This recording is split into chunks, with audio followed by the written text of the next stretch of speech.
Good morning, Chem 101. What is up? I am here with you for the first installment of your online lecture series. Today, we are going to start with Thermodynamics, Chapter 6. Don't act like you're not super psyched about it. So here's how this is going to work.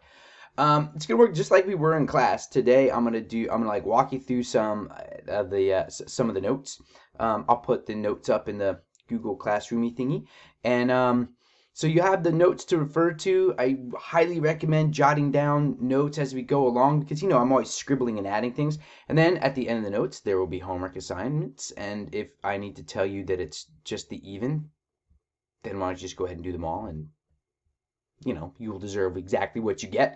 So that's how it's going to work. You got it. And, just like all the other chapters, notes and homework, practice, practice, practice. We're going to have a vocab quiz just like the other one. We'll have a review. We'll have an exam. It's going to be awesome. It's going to be intense. And don't act like you don't like it, because it's going to be, man, serious learning happening here, people. So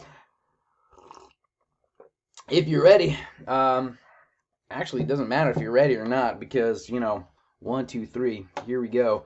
Let's see what we got here. Let's start with this thing. Gonna go like that. We're gonna start this thing right from the very beginning, and we're gonna do some more maybe. There we go. Learning. Okay. So yeah. Here we go. Chapter 6. Like I said. Wait. This is gonna be about thermodynamics. Okay. Which is really all we're doing is we're following energy through a chemical reaction or chemical or physical changes, right? So we're watching where energy goes and what it does. Does that make sense? We're literally just trying to track the elusive beast that is energy. So if this whole chapter is about following energy, we're going to need to know, like, what the heck is energy? And energy is the capacity or the ability to do work, which also lends us to this thing. Man, we're going to need to know what this thing is, right? Like, work is not work is not a small little thing. We're going to need to know exactly what work is. And my stupid thing is being stupid, so give me a second here. Let me go like, bank. Oh, look, I can do this thing. Isn't that fancy? Oh my god, that's amazing. I think there's some other things I can do here too. Like I can go like I can make it do this thing. You ready? Like I'm a laser pointer, like a cat. All right, yeah. So the ability to do work. This is actually pretty important to understand what exactly work is, because it has a very, very specific definition. Now, energy itself, there's like several different kinds of energy, and so we're just gonna list them out just so that you guys have it in your head. Radiant, that's like what comes from the sun, or like from a fireplace or something. It's like energy that's just sort of being emitted out of something that is warm. Thermal energy is it's like temperature, right? It's like kinetic energy. The faster molecules move, the hotter they are. The slower molecules move, the colder they feel, and we call that thermal energy. It's like the energy of the movement of the molecules. Chemical energy, that's like energy that's in batteries, or the energy that's in like a Snickers bar to help us I don't know, run or sitting on the bed and do nothing all day. Then nuclear energy. Boy, that's a tricky double-edged sword, nuclear energy, but that's basically energy that's extracted from the nucleus. It's energy stored within the protons and the neutrons inside a nucleus. If you remember, if you take a proton and a neutron, and they both weigh, let's say, 1 atomic mass unit, when you put them together, they no longer weigh 2. They might weigh like 1.99998. And that little teeny bit of mass has been converted to energy, which we call the strong force, which is what holds that nucleus together. I mean, because if you think about it, protons are close, like really, really close, like closer than anything, because they're all packed inside that nucleus. So the repulsive force is just unbelievably strong. And so it takes an incredible amount of energy to hold them together, to overcome that force of repulsion. That's your nuclear energy. It's where matter is converted to energy, like a lot of energy. So yeah, that's what nuclear energy is. And then potential energy. It's like basically stored energy for in whatever way, like a stretched rubber band, or a battery, or a Snickers bar, or a rock on top of a hill. It's just because of it's almost like positional potential energy, right? If the chemicals in the battery are positioned just right, they can do a redox reaction and release all kinds of like electricity, depending on the position. Oops, let me go like this. So we, believe it or not, are going to be focusing on chemical reactions in this class more than all the other ones. And so this most often shows up in the form of like heat energy, really, during chemical reactions. So heat, again, is the transfer of thermal energy, right? We colloquially, like non-scientifically thinking, we usually associate heat and temperature as the same thing, but really they're not, it's not. Heat is when that thermal energy moves from one thing to another. That is what we actually call heat. And there must be a temperature differential. In other words, there has to be something that has more thermal energy and something that has less thermal energy, and that way it can move so that the two things can equilibrate. You guys get what I'm saying? I don't know if you remember the whole specific heat lab you did last year, where you took a piece of metal from boiling water, you threw it in the water, and since the metal was very hot, it cooled, and since the water was cold, it warmed until they both hit the same temperature. And then once they hit the same temperature, they're stuck there at equilibrium, because heat energy can't really go in any one direction because they're both pretty equal. Yeah, temperature is a measure the average kinetic energy. It just is like a slightly indirect way of measuring thermal energy. And now we need to know that temperature is not thermal energy. Remember, that's the whole specific heat thing, right? Temperature is the measure of the average kinetic energy. It is not thermal energy, because water at 25 degrees Celsius has an incredibly large amount of energy compared to the same mass of, say, aluminum at 25. Reason being, like, you can hold a piece of aluminum in your hand and it gets warm pretty quick, right? It transfers heat like crazy. It has a very small specific heat. In other words, it changes temperature really fast. Whereas water, a different substance, requires an enormous amount of energy in order to change the temperature just a little bit. So temperature is not thermal energy, and we're going to dig into that a little bit harder when we talk about specific heat a little bit more in depth in this class than we did in Regents. But it's all the same thing, right? Like a fry pan heats up super fast compared to like a pot of water. Water takes forever to heat up, even if it's on the exact same stove, because water requires much more thermal energy to have this, like, a small change in temperature. So the two things are not the same. They are closely related, but when it comes right down to it, and you actually make measurable observations, temperature and thermal energy are not the same thing. So, thermochemistry, that's what we're doing. It's basically, we're watching how heat changes in a chemical reaction, and this is kind of important right here. It's how we, define our system, right? Like what is the system? There are three basic kinds here. We have open, we have closed, and then we have, isolated or insulated. I think this text is using the word isolated.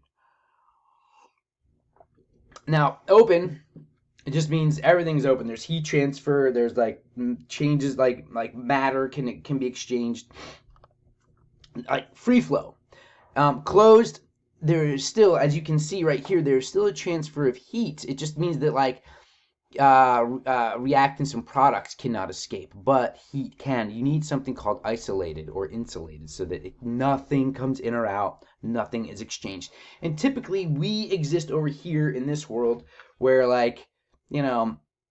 we pretend like everything is going to be isolated, right? It's just a lot easier to think about because energy moves and changes in the blink of an eye, and it can get pretty messy. So we are going to be mostly staying over here just to just for the sake of sanity, you know what I'm saying?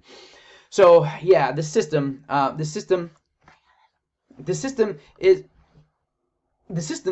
depends on how we define it, right? So it's going to be important as we go through here to pay attention to what we call the system. You got it? Because sometimes the system is just that little teeny sample of gas that we're going to look at.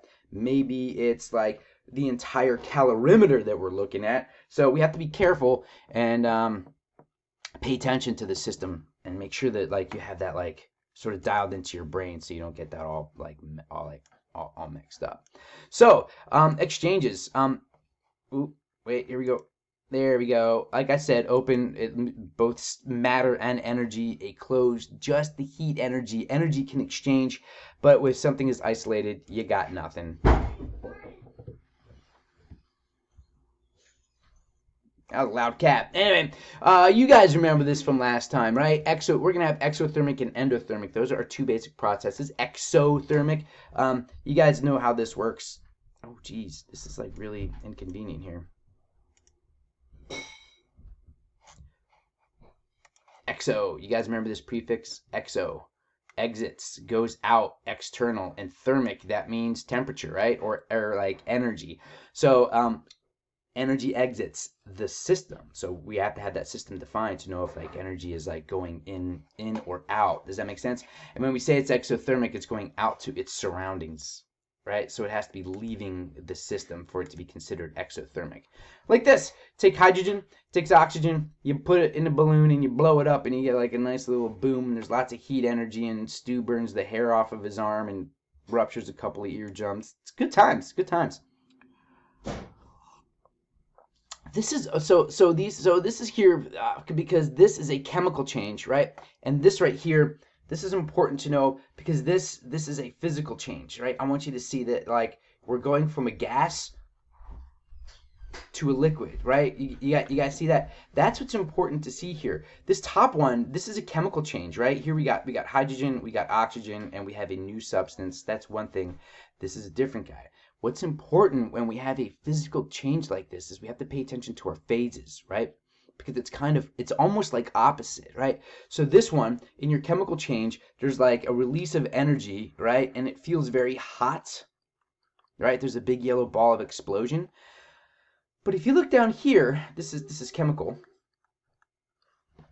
But if you look down here at this one, this physical,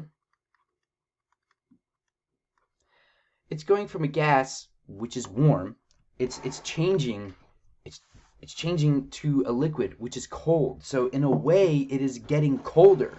Does that make sense?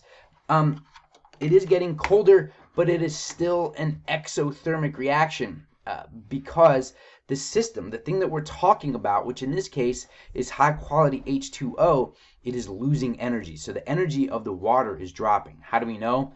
Gas contains more thermal energy than liquid. Are you guys picking up what I'm putting down on that one? Just a minute, I got a little spherical hindrance here. There's a spatial mess going on in my world. All right, much better. Here we go. Sorry about that. Now, endothermic process. You guys remember endothermic, right? Endothermic. Endo, this part here, that means to enter. Thermic, you guys still know that means like thermal energy. This is where it is entering, right? Energy is going to enter the system as defined by however we choose to define it. Where heat is to be supplied to the system from the surroundings. This is crazy wording, but it's important for us to know. Like, this is the big difference here between Regents and this, is that it is from the surroundings, because we are now going to pay attention to the surroundings. Remember, before in Regents we're like exothermic, it just goes away and disappears. I don't even know. And we're like endothermic, it goes into the products. From where? I don't know. It just shut up. And now we're gonna have to pay attention, right? Because we're like gonna dial it up a notch. So that's what endothermic means. It's coming from the system, and I'm gonna say this one more time. It's from the system, from the surroundings. It's from that's messy. It's from the surroundings. Okay, you got to know that, because whatever energy goes into the system has left the surroundings. So if you have 5 kilojoules of energy absorbed into your system, where did that 5 kilojoules come from? It came from where, like, the environment, the surroundings of your system, like whatever it is that's around your system. Same thing as up top here. We have two different versions. This is chemical, and this is physical. These are a chemical change and a physical change. This one is going to get colder. It's going to feel... I can't talk and write at the same time, apparently. Right? This is going to feel cold.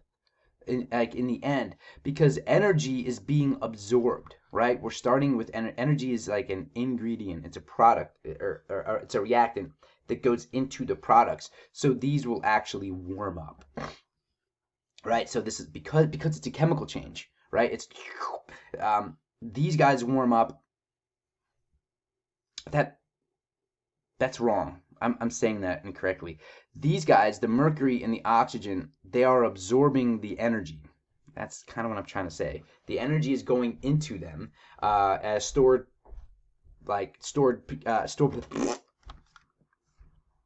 You know, I'm a mess in class sometimes. Well, you know, I'm just sitting instead of like standing.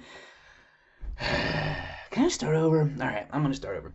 These two things, these products, are going to be absorbing the energy. This was a mess. It's still early. I haven't finished my coffee. So the energy is going into them.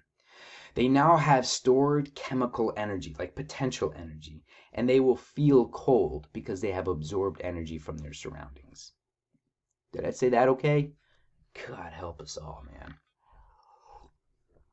You know, there's people that don't drink coffee. I don't understand it. Anyway, let's go on to the next one. This physical change, which is going to be kind of opposite, because with this one, all right, we're going from a solid, and then we're changing our solid into a liquid by adding energy, right? So this one, this is going to feel, with two E's, this is going to feel warm, which is kind of the opposite as a chemical change, which is going to feel cold, because nothing is really changing except the phase.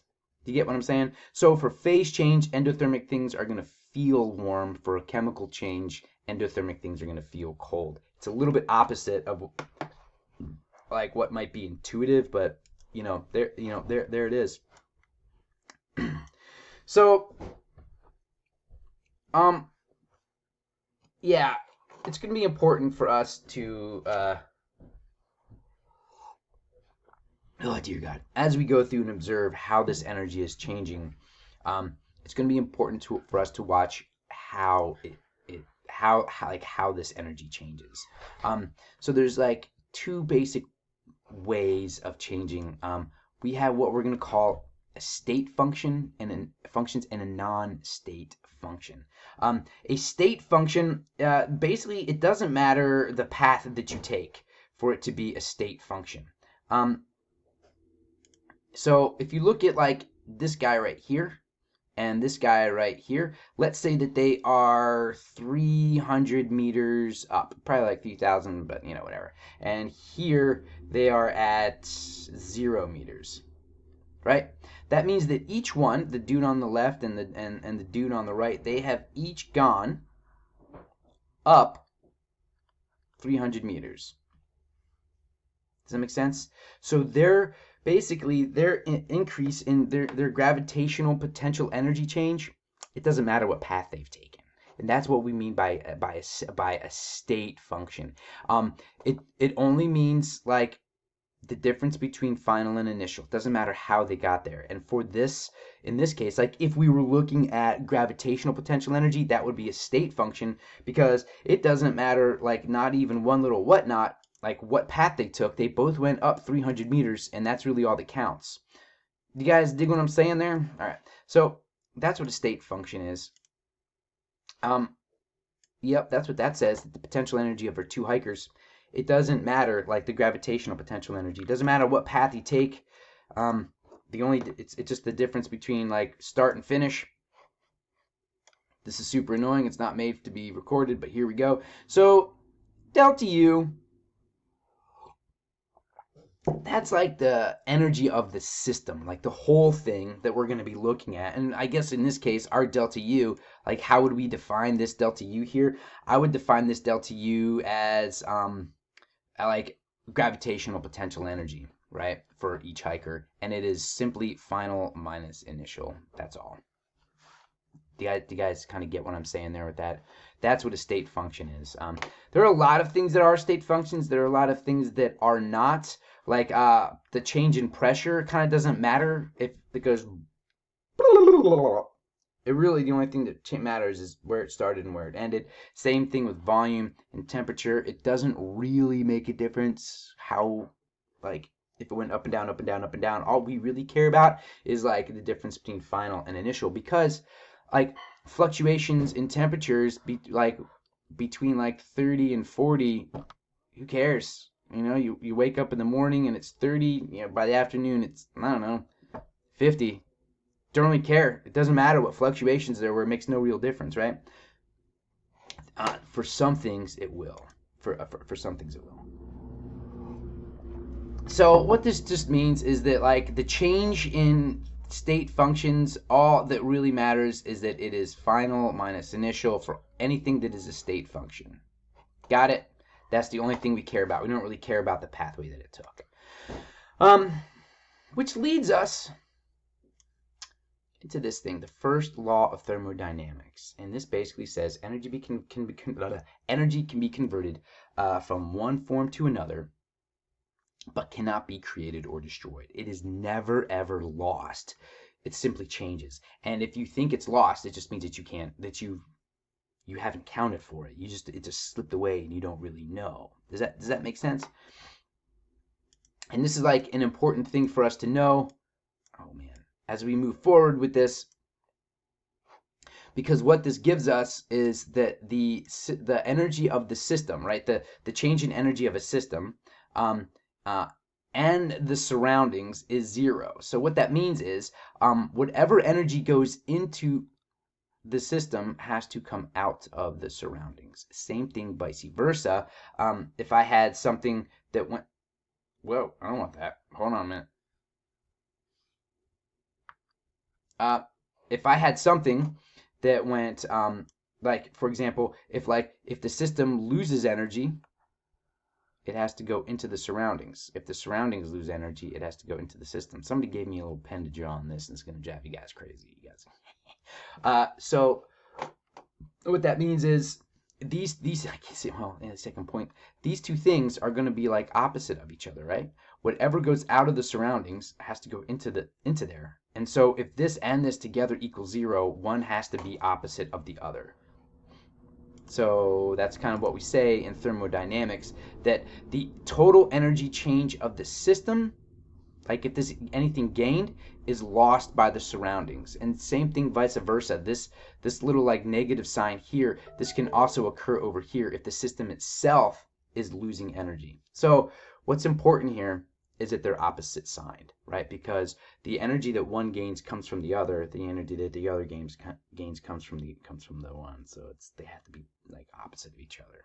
Yeah, I hope that makes sense. Maybe like just a little bit will be good. So, propane. Nice burner. This is a weak one. Well, soft, incomplete. We learned about that, right? The yellow is from the soot that's glowing. This one's a nice, good, complete. This is an exothermic reaction. Well, if it's exothermic, where is the energy going? Well, if it's exothermic, the energy is going in from the system to the surroundings, right? And so any energy lost by the system, or lost by the, I'm going to point here, any energy lost by the reactants is going to be gained by the products, including the environment. Does that make sense? So because this is exothermic, these things are losing, so the energy here is going down and the energy here is going up equally, because energy is not gained or lost. Y'all digging what I'm saying there? Picking up what I'm putting down? All right. So another form of the first law, in other words, it says that like energy is neither gained or lost. So that first one that we were looking at was like exothermic, endothermic reactions, right? So any energy gained by the system is lost by the surroundings. Any energy lost by the system is gained by the surroundings. Now this one is like going to be a little bit different. So this is like our energy of this. This is the energy of the system, right? So of whatever it is, and usually this will be like our sample. So it's going to be made up of two things. This Q, this is heat, or like thermal energy, right? Like Q equals mc delta T, and this W, this is work, right? So any change to the energy of our system has to be from like some kind of like the amount of heat, like transfer of thermal energy, or work, which is energy being either imparted to something or like given to something, right? So this work, well, and this, well, I'll get there in a minute. I'll help define work and all that stuff in a minute. So this is a little thing that I want to talk about. When gas expands against a constant external pressure, here's the deal, man. Let me see if my next thing kind of explains it yet. I don't want to get too far ahead of myself. Yeah, okay, I'll do it on the next slide. All right, so here's what I want you to say. So heat, this one right here, heat is heat, right? Q equals mc delta T. Whether it gets hot or gets cold, it doesn't really matter. That's what your Q is, just like we learned in Regents. But this work, this is going to be a little bit weird. This is how we calculate work.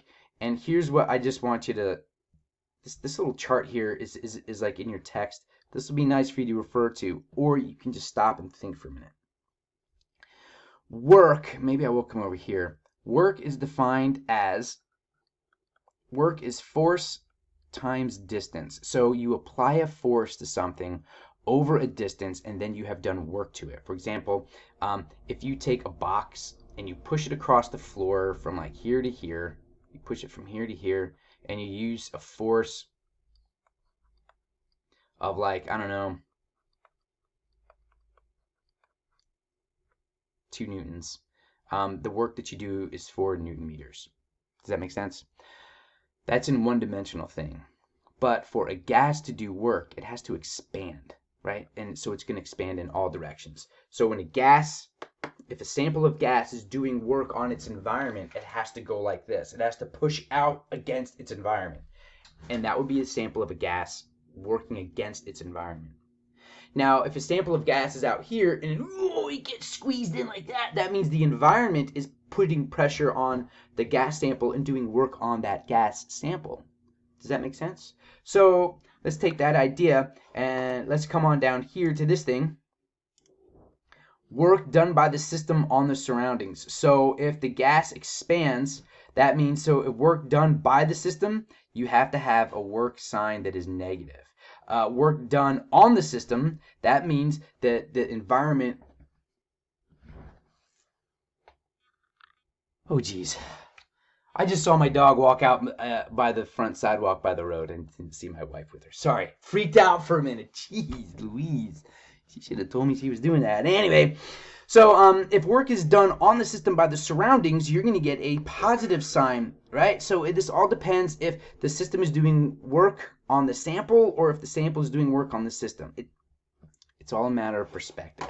And that's what I'm trying to dial in, is that it's a matter of perspective. So we're going to dig in on this again. So I want you to look at this. Maybe I'll get a different color. This yellow is not working out for me too well.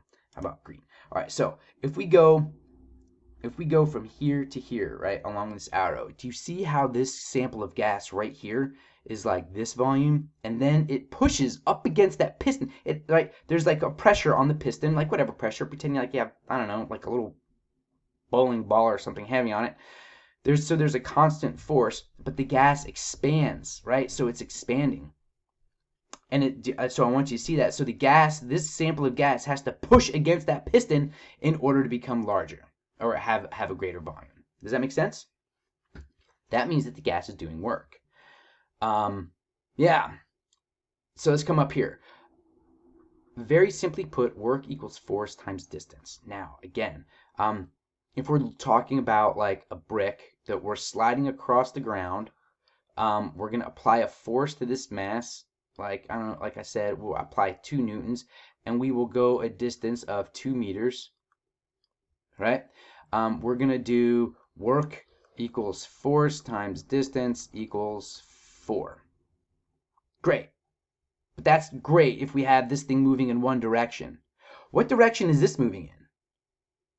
Dude, it's moving in all of them, right? This is moving in both your x, y coordinates. It's moving up, it's moving over, and it's moving out because it's a 3-dimensional gas. Does that make sense? So this has distance, distance, distance, measured in meters. So this is going to be volume.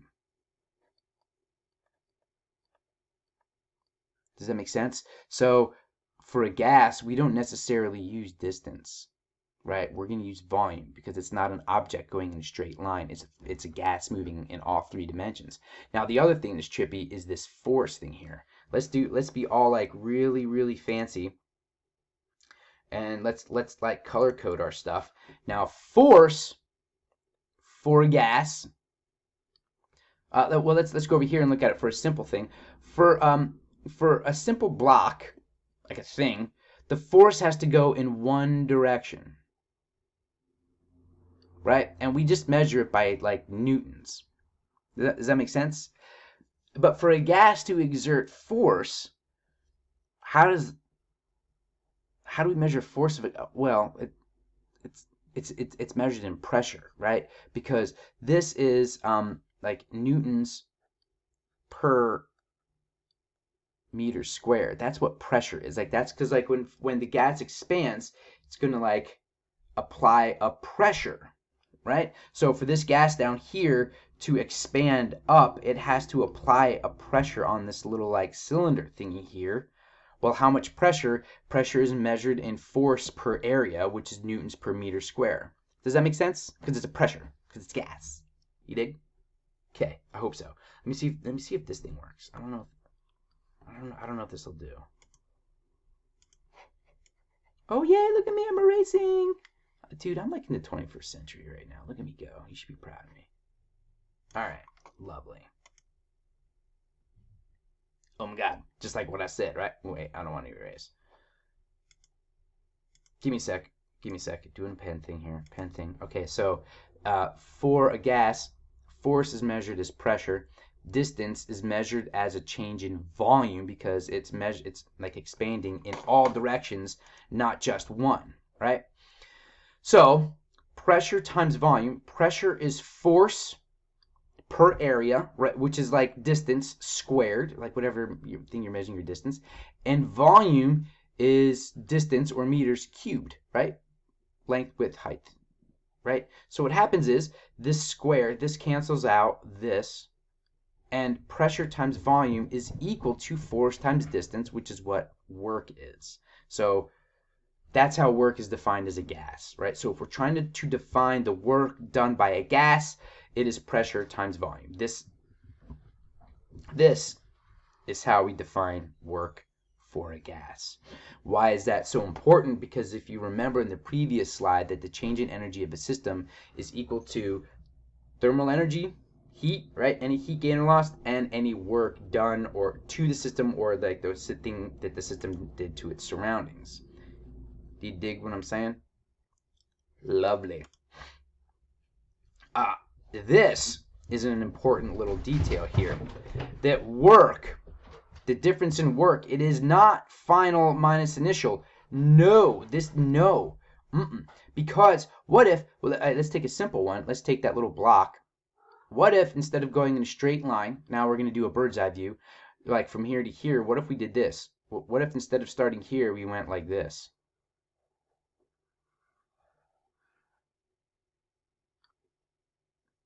In that case, it's not going to be from final minus initial. You're going to have to account for the entire distance traveled. So what does that mean? Is work a state function? No, it is not a state function. So you need to take into account how that work was done. Got it? Excellent. Let's dig into math problems. Super easy. Don't be scared. Let's just remember we have like one equation that the change in energy is equal to any heat times work, and work, if we remember it, Q times, what was it? Oh yeah, pressure times volume, deltas. Okay. Right? So that's like I just made work equals pressure and volume. Calculate the work done by the gas if it expands. Okay, so there's a delta V against the vacuum. So a vacuum. Is there any pressure in a vacuum? Well, Q, there's no heat change at all, so we'll just ignore that. Times work, which is pressure times change in volume, because it says that it's expanding. That's how we get that, which is 0 times our change in volume.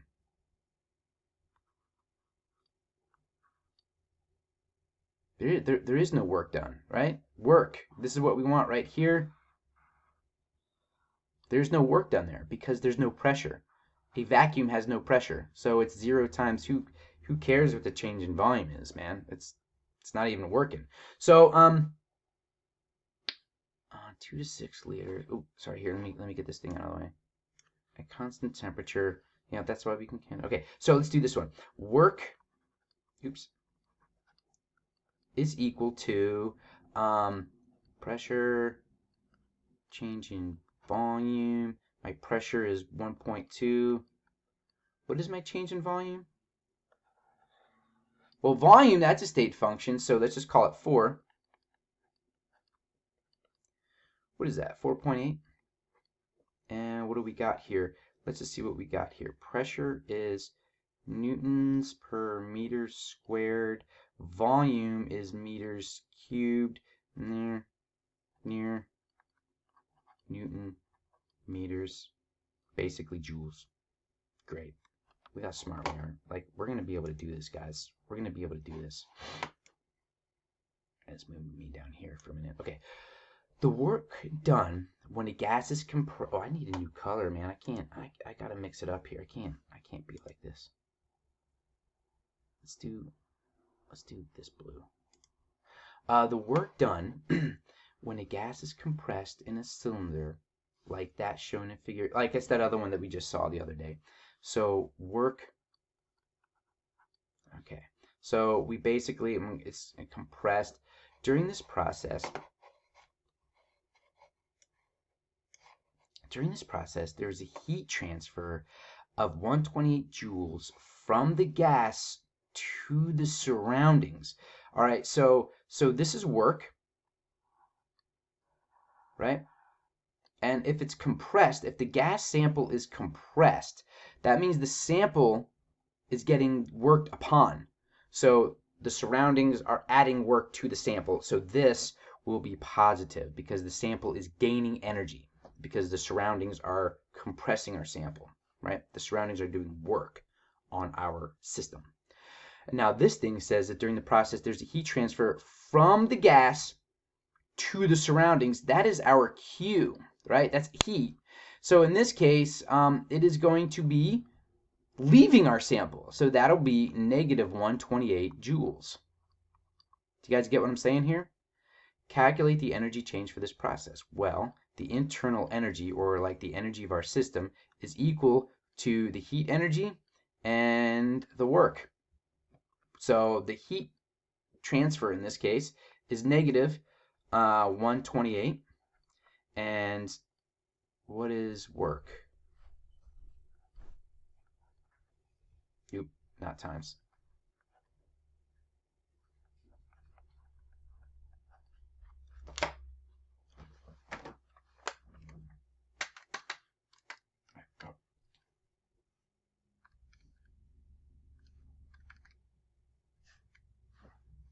I hope I got this right. This won't be the first time I got it wrong. Guys are just lucky that I even remembered a calculator in the first place. You guys follow? You dig? It's easy. Remember, let's review. The work that was done is positive because the system is compressing our sample, or I'm sorry, the surroundings are compressing our sample, so it is working upon our sample, so the work is positive, so our sample is gaining the energy from the work. The heat transfer, it's going out of our sample, so it's exothermic, so our Q is going to be negative, and the heat, and like the total internal energy of our sample is our thermal energy plus our work energy. In this case, thermal energy is negative, work energy is positive. You just smush the two together and add or subtract. I think you guys can handle the math. It's the concept part that's difficult, right? It's the concept part. And so here's the deal, chemistry in action. How do these freaking things even work, man? How does a snowmaker work? Well, it's actually kind of simple. What we're doing, like, heat doesn't actually transfer, but what happens with this thing is that, like, over here, this thing, right, the way that this snowmaker works is you can kind of see it right here. There's a little tube there, and the water is under unbelievably high pressure, and there is gas under unbelievably high pressure.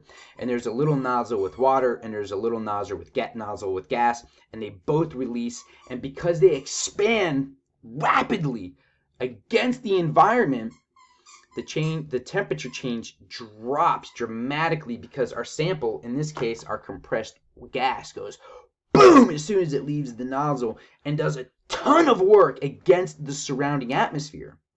So all that energy leaves that gas and goes out into the atmosphere. Well, as it expands, there's like a spray of water in there, and the temperature just plummets inside that expanding gas. Why does expanding gas cool? Because it's doing work on its surroundings. So all that energy is sucked right out of those water droplets, and they freeze right in midair. And we put these little boards on the bottom of our feet. We smear a bunch of wax on them and let gravity have its way with us, and just whip down the side of a mountain. It's like, oh, I miss skiing. Anyway, review questions. What is heat? You're going to define that for me. A truck initially traveling at 60 kilometers per hour, not very fast, is brought to a complete stop at a traffic light. Does this change violate the law of conservation of energy? First it's moving and then it's not. How does that happen? Does it? Explain, yes or no. Yeah, you guys are going to go through all these things. Oh, there it is. There it is. 2 to 20 even, 10 whole questions. Man, they're super easy, like this thing. Look, consider these changes. A, at a constant pressure, in which of the reaction is work done by the system on the surroundings? By the surroundings on the system. Which one is there? Is there no work done? There's one of them in here where no work is done. I'm just going to tell you that. So that's what you guys got to work on. I hope you enjoyed your first foray into stew video. Don't act like you don't love it. And I'll see you on the flip side.